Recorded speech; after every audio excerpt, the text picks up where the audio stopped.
Assalamualaikum warahmatullahi wabarakatuh. Perkenalkan, nama saya Rifda Alvinia dengan NIM L021231062. Di sini saya akan menjelaskan materi mengenai materi genetik dan ekspresi gen.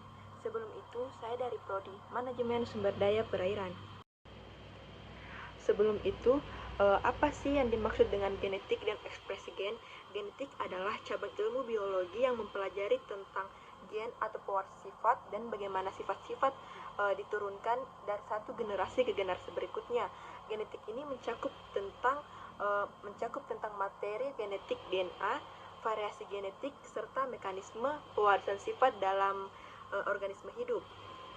Sedangkan ekspresi gen adalah proses biologis di mana informasi yang terdapat dalam gen atau DNA digunakan untuk menghasilkan produk fungsional seperti protein atau RNA.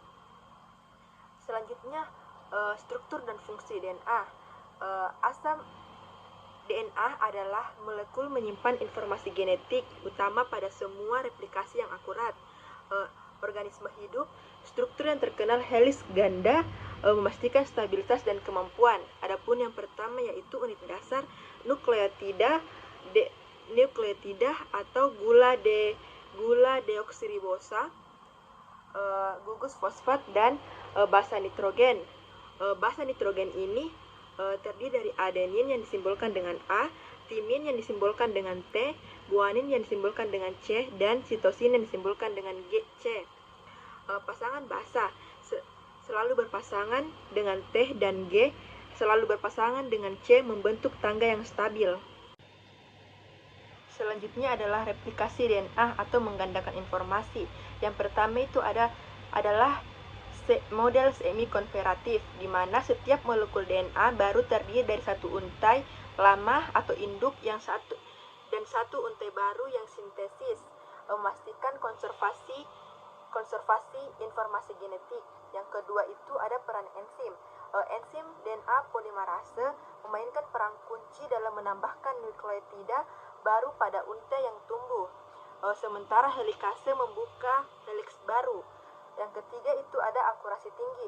Mekanisme perbaikan proofreading bawaan memastikan tingkat kesalahan yang replikasi sangat rendah, menjaga integritas cetak biru genetik. Selanjutnya ada RNA, jembatan antara gen dan protein. Berbagai tipe RNA, asam ribonukleat ini atau RNA bertindak sebagai perantara dalam proses ekspresi gen, membawa instruksi DNA keluar dari nukleus untuk sintesis protein. Yang pertama itu ada mRNA atau messenger RNA. Ini membawa salinan gen dari DNA ke ribosom. Yang kedua itu ada tRNA atau transfer RNA. Ini membawa asam amino ke ribosom sesuai urutan kodon. Yang ketiga itu tRNA atau ribosomal RNA. Komponen utama ribosom terdapat tempat sintesis protein terjadi. Tidak seperti DNA, RNA ini adalah untai tunggal dan menggunakan basa urasil menggantikan timin. Selanjutnya adalah proses transkripsi dari DNA ke RNA. Transkripsi adalah proses biologis di mana informasi genetik dari DNA disalin menjadi RNA. Proses ini merupakan langkah awal dalam ekspresi gen sintesis protein. Pada transkripsi, enzim RNA polimerase membuka heliks DNA pada segmen gen tertentu menggunakan salah satu pita DNA sebagai cetakan untuk membuka untaian RNA yang komplementer. Ada 3 tahap. Yang pertama itu inisiasi.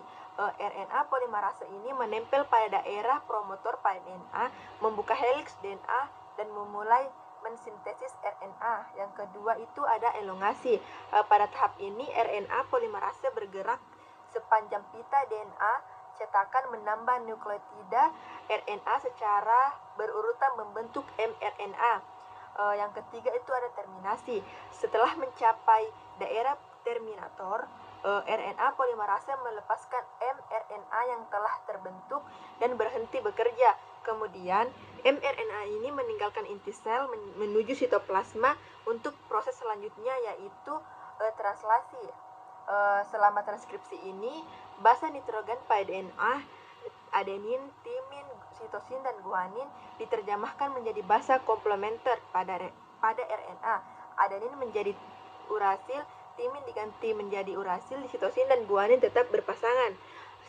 Sehingga informasi genetik ini dapat diteruskan menjadi bentuk RNA messenger atau mRNA. Selanjutnya adalah kode genetik. Kode genetik merupakan aturan yang menentukan bagaimana urutan nukleotida dalam mRNA diterjemahkan menjadi urutan asam amino dalam protein. Yang pertama itu ada triplet codon. Setiap kata dalam kode genetik ini terdiri dari 3 basa. 3 basa nukleotida atau codon yang menentukan satu jenis asam amino tertentu. Yang kedua itu ada sifat universal. Kodon-kodon yang sama menentukan asam amino yang sama di hampir semua organisme, menunjukkan kesamaan asal usul evolusioner. Yang ketiga itu ada degeneratif atau redundan.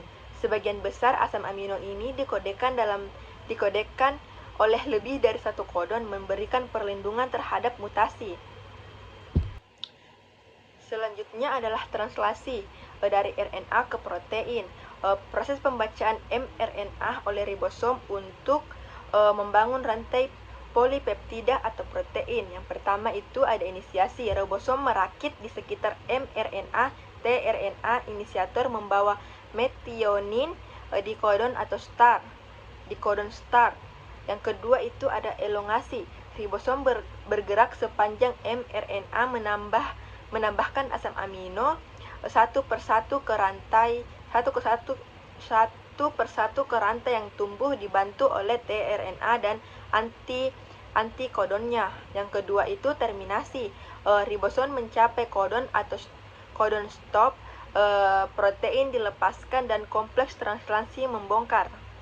Selanjutnya adalah regulasi ekspresi gen. Regulasi ekspresi gen ini merupakan proses pengendalian kapan dan seberapa banyak suatu gen diekspresikan sesuai kebutuhan sel atau lingkungan. Tahap pertama itu ada kontrol transkripsi, di mana pengaturan inisiasi transkripsi gen ini oleh faktor transkripsi dan enzim RNA polimerase untuk menentukan gen mana yang aktif.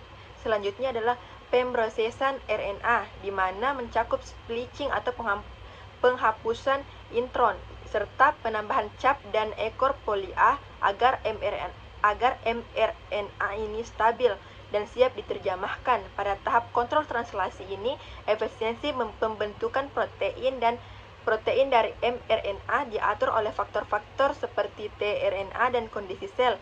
Setelah protein terbentuk, maka pasca translasi ini mengatur aktivitas dan umur protein melalui modifikasi seperti fosforilasi dan degradasi. Secara keseluruhan ini, regulasi ekspresi gen memungkinkan setiap sel mengekspresikan gen tertentu sesuai fungsi spesifiknya meskipun memiliki DNA yang sama. Selanjutnya adalah mutasi gen atau perubahan dalam kode. Mutasi ini adalah perubahan dalam urutan nukleotida DNA yang dapat mempengaruhi fungsi protein. Tipe mutasi ini yang pertama ada substitusi basa, di mana satu basa digantikan oleh yang lain. Ini bisa bersifat diam atau silent, salah arti atau misensi, atau tanpa arti, nonsensi. Yang kedua itu ada inserasi atau delesi, yaitu penambahan atau penghilangan satu atau lebih basa, seringkali menyebabkan pergeseran bingkai baca atau framesis yang merusak. Dampak dari adanya mutasi ini, mutasi dapat disebabkan oleh faktor eksternal atau mutagen atau kesalahan replikasi. Dampaknya bervariasi. Yang pertama itu tidak ada efek atau selain mutation. Yang kedua itu mengubah fungsi protein atau penyakit genetik. Yang ketiga itu menciptakan variasi genetik atau bahan baku evolusi. Selanjutnya adalah aplikasi dan dampak. Memahami materi genetik ini membuka pintu bagi inovasi transformatif. Yang pertama itu ada terapi gen, memperbaiki gen yang rusak atau salah dengan gen yang sehat untuk mengobati penyakit genetik. Adapun yaitu ilmu forensik, identifikasi individu ini berdasarkan profil DNA, merevolusi investigasi kriminal. Yang ketiga itu ada rekayasa hayati, teknologi pengeditan dan gen presisi yang memungkinkan perubahan spesifik pada DNA organisme. Yang ketiga itu adalah bioteknologi pertanian, pengembangan tanaman transgenik dengan sifat unggul atau tahan penyakit dan peningkatan nutrisi.